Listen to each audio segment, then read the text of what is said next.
apakah uh, aku ini terus tidak akan diampunkan, tidak akan dimaafkan oleh Allah, ya, karena kadang-kadang kata-kata takullah, ya, takutlah kamu kepada Allah, ya, karena semuanya akan mendapatkan balasan. Nah, para ahli-ahli agama, para ulama-ulama itu bisa mendatangkan rasa tentram, ya.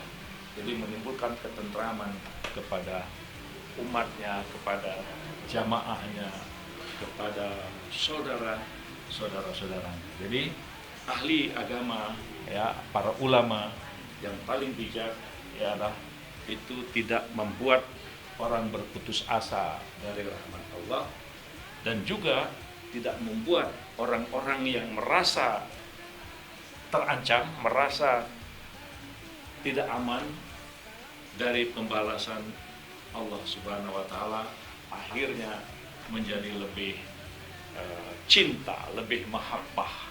Ya, jadi saudara-saudara sekalian, kita di dalam kehidupan ini memang selalu berada di dua pilihan.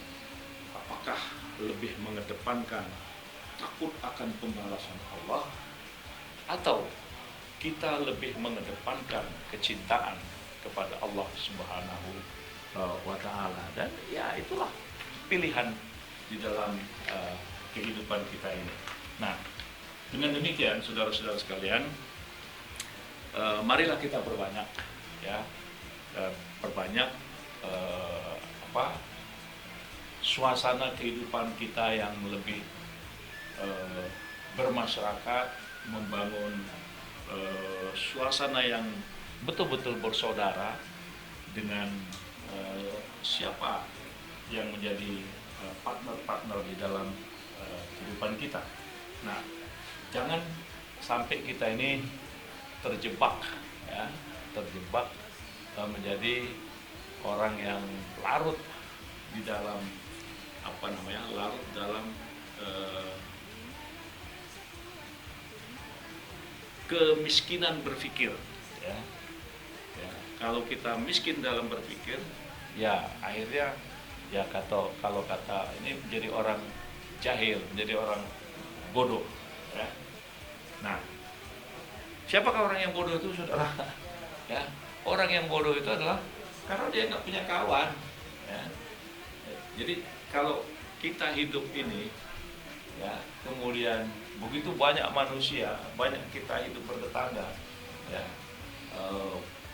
tapi kemudian kita tidak punya kawan untuk diri kita, ya, itu orang bodoh, itu kebodohan. Masa begitu banyak tidak ada yang bisa kita saling berinteraksi dan berjalan bersama. Nah, tetapi saudara-saudara kalian, lebih bodoh lagi, ya, lebih bodoh lagi kalau kawan yang sudah ada, sahabat yang sudah bersama-sama kita, lalu dia meninggalkan kita. Jadi saudara, ya, begitu banyak teman kita bergaul, lalu kita tidak punya kawan, dan itu adalah sebuah kebodohan, ya. Masa kita kesepian di tengah-tengah orang ramai, ya, itu kan ada sesuatu yang terjadi pada diri kita. Tapi jauh lebih nelongso lagi orang yang sudah ada dengan kita, ya, ya, teman kita itu sudah sedemikian rupa, lalu tiba-tiba dia pergi dari kita, ya. Jadi yang sudah kita dapat lalu pergi, tinggallah kita sendiri, ya, nggak punya kawan aja bodoh, ya kan. Lalu kemudian yang sudah ada tiba-tiba pergi, ya, itu lebih bodoh lagi. Jadi saudara, inilah kehidupan, makanya kita harus banyak senyum, ya, banyak berteman, saling membantu, ringankan beban teman-teman kita, sahabat-sahabat kita, dan seringlah mendengar apa yang mereka rasakan. Nah, persoalan berteman ini, saudara-saudara sekalian, ya, ini juga pelajaran, ya. Jadi persoalan kita berteman itu, bagaimana sih kita berteman, yang kita sebut dengan sahabat. Pada sesi-sesi yang lalu tuh sudah kita singgung bagaimana Imam Al-Ghazali, jika kau mau tahu siapa sahabatmu, lihatlah pada saat kau sedang tidak punya, ya kan? Nah, jadi sekarang bagaimana seseorang itu tak patut disebut sebagai teman, ya, tak pantas dia disebut sebagai sahabat bila dia tidak menjaga hak kawannya dalam beberapa keadaan.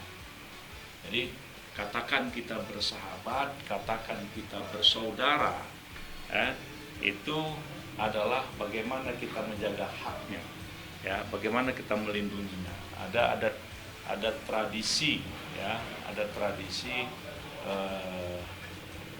di Jazirah Arab itu, kalau kita datang bersilaturahim ke rumah seseorang dan kemudian setelah kita masuk di situ, lalu ada orang yang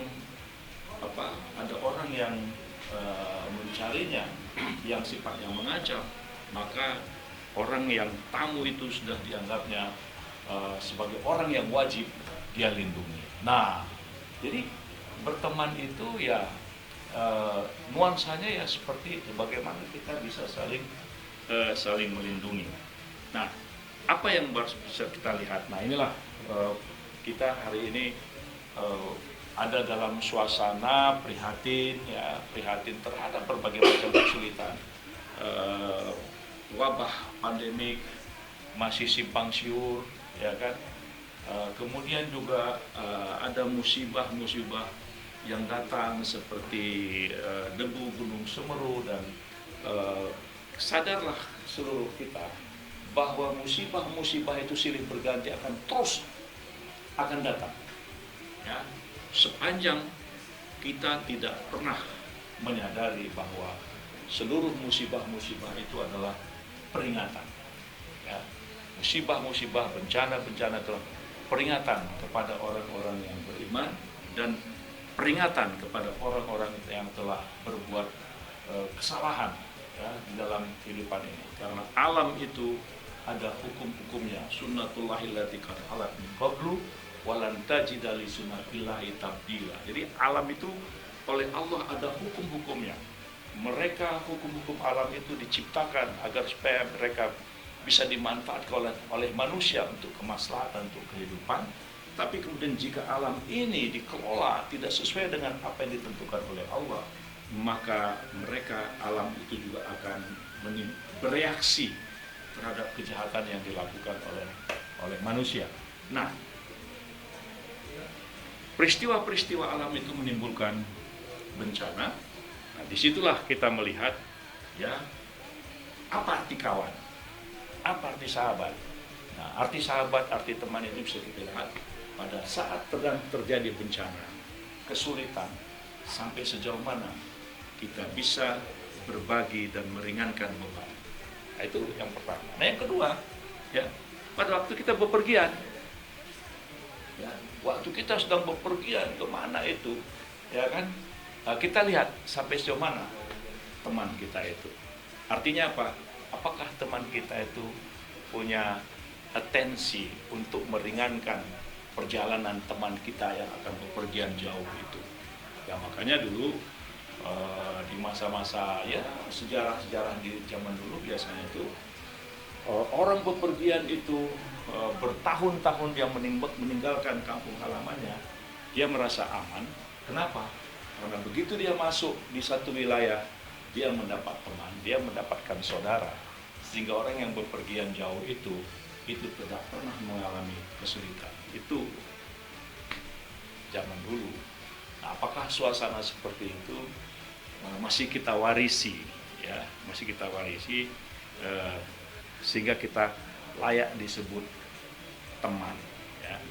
Jadi walaupun kita sudah tidak bertemu sekian puluh tahun, tapi begitu kita tahu dia ada di sana dalam keadaan sulit atau dalam keadaan senang, kita bisa mendatanginya, memberikan bantuan. Jadi paling tidak keberadaan kita berteman itu pada saat sedang bencana, kita bisa tahu sampai sejauh mana dia memiliki rasa, ya, perhatian. Kedua, ketika sedang bepergian, Dan kemudian saudara-saudara sekalian, yang paling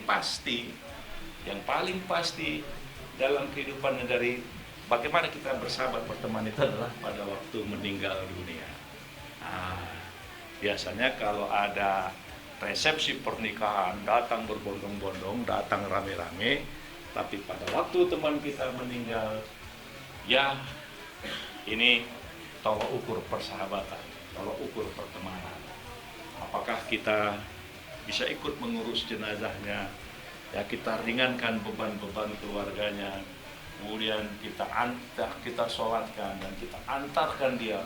Nah ini saudara-saudara sekalian, ini kan sebetulnya bahasa-bahasa yang harus kita pahami, tapi paling tidak ya dari perjalanan spiritual dari sahabat Rasulullah Ali bin Abi Thalib, yang mengatakan seseorang tak patut disebut sebagai teman ya bila dia tidak menjaga hak kawannya, ya kan?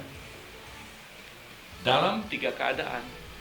Keadaan pertama adalah ketika dia sedang ditimpa bencana, keadaan kedua adalah ketika dia sedang bepergian jauh, dan keadaan ketiga adalah ketika menghadapi kemalangan atau meninggal dunia. Jadi ini sebuah tuntunan ya, sebuah tuntunan bagi perjalanan kehidupan kita ya. Nah, jadi orang yang berteman itu dia tidak pernah merasa kesepian. Ya. Jadi orang yang berteman itu tidak pernah merasa kesepian. Kenapa? Karena orang yang berteman itu selalu ada yang menuntunnya, ada yang membantu dan menolongnya. Apalagi orang yang senantiasa mengatakan yang hak.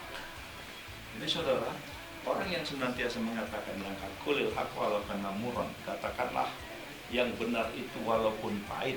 Dan kemudian sering sekali dikutip, ya, jihad yang paling tinggi adalah mengatakan yang hak di depan penguasa yang jahil, penguasa yang zalim dan sebagainya. Jadi saudara-saudara sekalian, kalau kita berada di atas jalan yang hak, insya Allah kalau kita itu niatnya adalah karena mencari ridho Allah, bi barakatillah, bismillah, Allah, la haula wala quwata illa billahil aliyil azim, ya, semua kita lakukan itu, maka sebenarnya saudara-saudara kalian, kita tidak akan pernah merasa kesepian. Ya, kenapa? Karena ada al-haq yang selalu bersama-sama dengan kita. Nah, dengan demikian, ya persoalan-persoalan yang kita hadapi ini nggak ada istilah sulit, ya, tidak ada istilah sulit.